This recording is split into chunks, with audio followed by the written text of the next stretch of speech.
In today's video, we're going to learn how to create your very first shortcut inside a simple automation tool so you can save time and speed up repetitive typing tasks. If you're new to this, don't worry. I'll keep everything easy and step-by-step so you can follow along without confusion. Let's get started. First, open the InsertKit application on your device. Once it loads, look at the top left side of the interface. You'll see an option called Shortcuts. Click on it.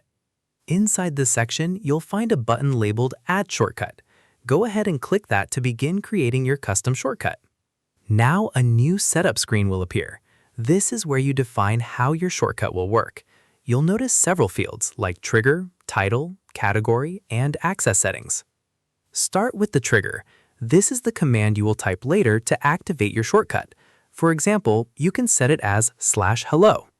Next, give your shortcut a title. This is just a name to help you recognize it later. You can write something like greetings. After that, you'll see an option for access. If you choose private, only you can use it. If you're working in a team environment, you can select team access so others can use it too. Then choose a category. This helps organize your shortcuts. For this example, you can set it as welcome. You may also notice an advanced option called dynamic content. This is optional and usually for more advanced users, so you can leave it off for now. Now comes the important part. In the message box, type the full text you want your shortcut to produce. This could be a greeting message or any repeated text you often use. Once everything looks correct, click on Add Shortcut to save it. Now, let's test it. Open a simple text editor like Notepad. Type your trigger command, for example, /hello, and watch what happens. The full message you created will instantly appear.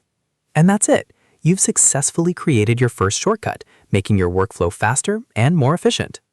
And that's how you create your first shortcut inside InsertKit.